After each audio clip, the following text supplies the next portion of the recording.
पाकिस्तान की नापाक हरकत की तकरीबन पिछले एक महीने से जम्मू कश्मीर में एलओसी पर जंगबंदी मुआहदे की खिलाफ वर्जी कर रहा है पाकिस्तान ने आज एक बार फिर अपने नापाक हरकत का इस्तेमाल किया।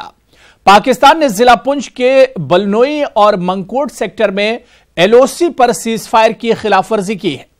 वहीं उड़ी के कमलकोट सेक्टर में भी पाकिस्तान ने बीती रात गोलाबारी की। पाकिस्तान की जानिब से सरहद पर गोलाबारी से कमलकोट में एक रिहायशी मकान जुज़वी तौर पर तबाह हो गया। बताया जा रहा है कि यह रिहायशी मकान मोहम्मद सादिक बरवाल नामी शख्स का है। पाकिस्तान की इस नापाक हरकत का हिंदुस्तानी फौज ने मुंहतोड़ जवाब दिया है। और चलिए इस खबर पर और अपडेट लेंगे, बातचीत करेंगे हमारे नुमाइंदे जम्मू से समीर हमारे साथ जुड़े हुए हैं। समीर, लगातार पाकिस्तान अपनी नापाक हरकत कर रहा है और लगातार सीज फायर मुआहदे की खिलाफ वर्जी हो रही है। इस वक्त अपडेट क्या कुछ है समीर? देखिए, मैं आपको बता दूं, पहले तो जो अपडेट ये है कि बलनोई और मनकोट एरिया जो पुंछ में है, वहां तकरीबन 7 बजे के करीब पाकिस्तान की तरफ से कुछ फायर किया गया था और उसका मुंह तोड़ जवाब दिया गया। हिंदुस्तानी फौज ने वहां पे जो है एलओसी कंट्रोल पर है और लगातार दोनों तरफ से कुछ देर के लिए फायरिंग चलती रही और उसके बाद वहां फायरिंग बंद हो गई और अभी जो है वहां हालात नॉर्मल है, कोई भी फायरिंग नहीं हो रही है।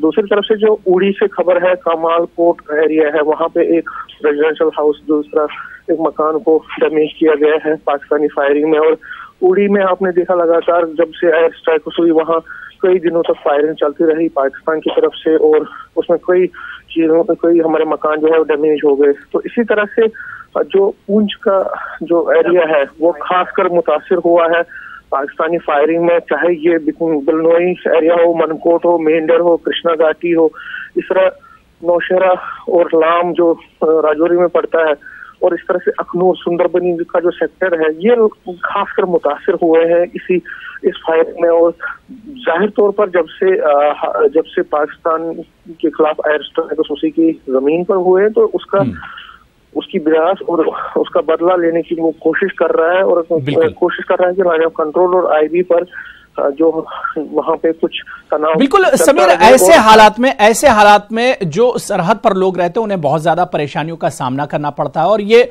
बहुत पुराना मसला है। ऐसे में सरहदी लोगों के लिए किस तरह के इंतजाम किए गए इंतजामिया की तरफ से? देखिए, बिल्कुल आपने सही कहा, बंकर्स की तामीर इसका सबसे बड़ा सोल्यूशन और बंकर्स की तामीर हो रही है। हालांकि उसमें ज्यादा चुस्ती लाने की जरूरत है, उस कंस्ट्रक्शन वर्क में ज्यादा तेजी लाने की जरूरत है, लेकिन फिर भी बंकर बन रहे हैं और कम्युनिटी से जो बंकर बनेंगे एक बार वो कंप्लीट हो गए तो जो इनकी धीरे ना मसाइल है, जब ये फायरिंग होती है तो उनको फिर भागना पड़ता है, तो बंकर्स में जाके वो रह सकते हैं।